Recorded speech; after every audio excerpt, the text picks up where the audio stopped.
नमस्कार, स्वागत है आप सभी का मेरे यूट्यूब चैनल सरकारी ऑर्डर में। आज हम बात करने वाले हैं कैश ट्रांजैक्शंस के बारे में।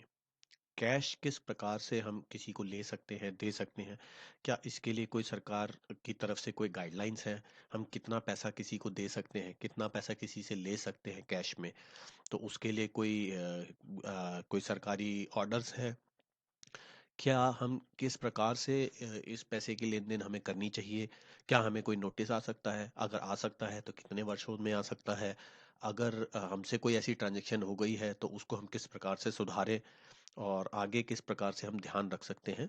तो इन सभी सवालों के जवाब के लिए चलते हैं अपने कंप्यूटर स्क्रीन पर। मैं आपको बता दूँ कि अगर आप कोई भी लोन या कोई डिपॉज़िट करने जा रहे हैं, अगर पर्सनल लोन है या कोई डिपॉजिट है तो आप 20,000 रुपए से अधिक का कोई ट्रांजैक्शन नहीं कर सकते हैं। और अगर कोई ऐसी इमूवेबल प्रॉपर्टी की भी कोई आप डील करने जा रहे हैं, कोई परचेज करने जा रहे हैं, प्रॉपर्टी, लैंड, कोई फ्लैट, कोई प्लॉट, कोई एग्रीकल्चर लैंड, तो उस कंडीशन पे आप 20,000 रुपए से अधिक किसी को कैश नहीं दे सकते हैं। अब यहाँ पे एक सवाल आता है कि अगर मान लीजिए मैंने किसी को कैश दे दिया तो सरकार को कैसे पता चलेगा कि मैंने इन ट्रांजैक्शनों के लिए किसी को कैश दिया है? तो मैं आपको बता दूं, जब भी आप कभी ऐसा कोई कैश देते हैं, खास तौर पे इमूवेबल प्रॉपर्टी के संदर्भ में अगर मैं बात करूं, अगर आप कोई लैंड लेने जा रहे हैं, कोई फ्लैट लेने जा रहे हैं, कोई प्लॉट लेने जा रहे हैं, तो आप एक बयाना करते हैं जिसे हम कहते हैं बयाना, या हम कहते हैं टोकन मनी, या हम उसमें एक लिखित में लिखते हैं कि हमने इतना पैसा इसे दिया है। अब किसी कारणवश मान लीजिए आपके दोनों के बीच में डिस्प्यूट हो जाता है, तो अब आप जाएंगे कहाँ? अब आप जाएंगे कोर्ट में, थाने में। तो वहां आपने जाके सरकार को ये बता दिया कि मैंने इतना पैसा इस ट्रांजेक्शन के लिए एक आदमी को दिया था। तो वहां पे आपको परेशानी आ सकती है। तो इसीलिए ये कहा गया है कि जो ट्रांजैक्शन लिमिट है 20,000 से अधिक की आप इस कामों में ना करें। इससे ऊपर जो भी हो आप एनईएफटी, आरटीजीएस, यूपीआई या चेक के माध्यम से ही उसको बाकी पेमेंट करें, अकाउंट में ही ट्रांसफर करें।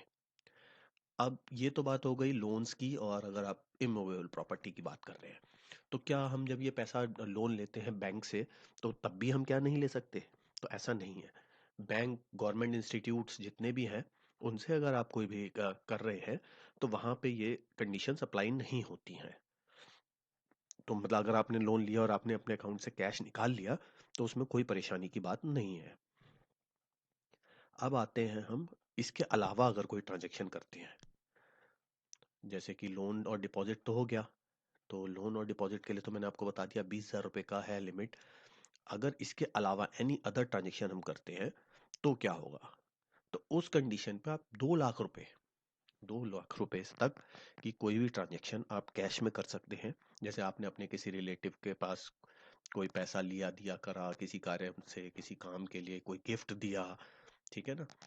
किसी को कोई भी किसी भी प्रकार की ट्रांजेक्शन हो, इसमें जो रिस्ट्रिक्शंस है वो ये है कि एक पर्टिकुलर डे में, एक पर्टिकुलर इवेंट पे, एक पर्टिकुलर ओकेजन पर, और एक सिंगल आदमी के साथ जो एक सिंगल ट्रांजैक्शन है उसमें मैक्सिमम जो आप कैश का लेन देन कर सकते हैं वो 2 लाख रुपए कर सकते हैं, उससे अधिक नहीं कर सकते हैं किसी भी कंडीशन पे।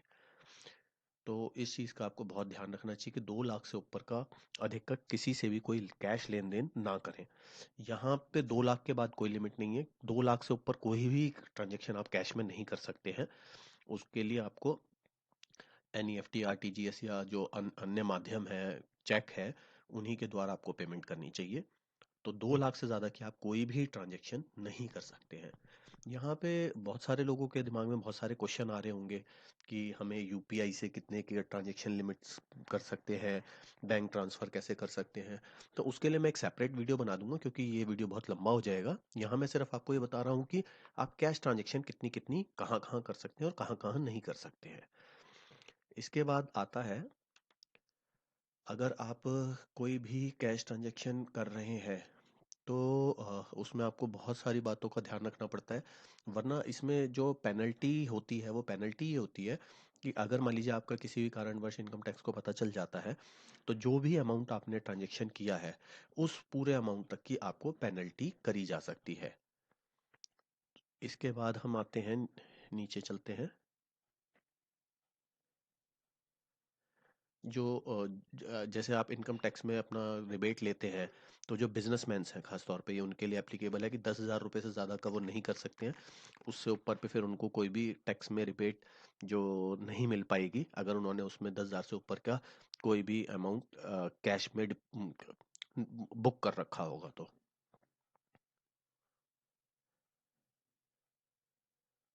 और इसके बाद आता है, जैसे आपको ये ध्यान रखना है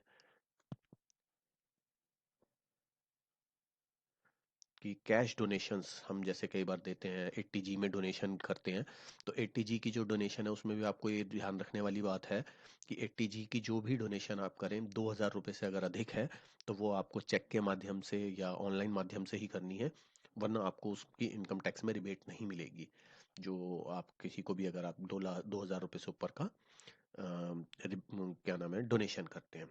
वहीं बात करें, अगर हम हेल्थ इंश्योरेंस की प्रीमियम अगर हम पे करते हैं, तो वहाँ भी हमें बहुत इंपॉर्टेंट बात है, याद रखनी जरूरी है कि हम वहाँ पे कोई भी पेमेंट, चाहे वो 1 रुपए की ही क्यों ना हो, वो हम कैश नहीं कर सकते हैं। वहाँ पे हमें अगर 80D में उसकी रिबेट लेनी है, तो हमें 101% आपको इसमें ऑनलाइन माध्यम से ही पेमेंट करना होगा, चेक के माध्यम से, या क्या नाम है, RTGS, UPI, नेट बैंकिंग, इन्हीं माध्यमों से आपको करना पड़ेगा। तो इसका कॉन्सिक्वेंस ये होगा, अगर आपने मान लीजिए कर दी कैश पेमेंट, तो आपको इनकम टैक्स में रिबेट नहीं मिलेगी। तो सरकार का मेन मोटिव ये है कि मैक्सिमम कोशिश आप ये करिए कि जो भी पेमेंट्स करें वो ऑनलाइन माध्यम से ही करें, ताकि उसका रिकॉर्ड रहे।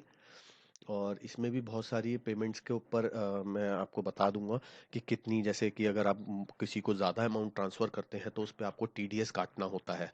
तो कितने अमाउंट तक TDS काटना मैंडेटरी है, आप कितने बैंक अकाउंट खोल के रख सकते हैं, जैसे आज की डेट में अमूमन हर एक के पास 2-3 बैंक अकाउंट होते हैं, तो क्या इन पे भी कोई लिमिट है कि कितने बैंक अकाउंट खोल सकते हैं। UPI ट्रांजैक्शन किस प्रकार से करते हैं, हम बहुत सारी UPI ट्रांजैक्शंस करते रहते हैं, तो क्या उससे भी हमें कोई इनकम टैक्स से नोटिस आ सकता है या नहीं आ सकता है, और अगर उसके लिए कोई प्रावधान है तो क्या है। उसके लिए मैं एक सेपरेट वीडियो बना दूंगा। अगर आप इस प्रकार की वीडियो लगातार पाना चाहते हैं तो प्लीज़ मेरे चैनल को सब्सक्राइब करें, और अगर आपको मेरा ये वीडियो पसंद आया हो तो इसको लाइक करें। अगर आपके दिमाग में कोई भी इस वीडियो से रिलेटेड कोई प्रश्न है तो उसे नीचे कमेंट बॉक्स में पूछें, मैं उसका जवाब देने का पूरी कोशिश करूंगा। धन्यवाद।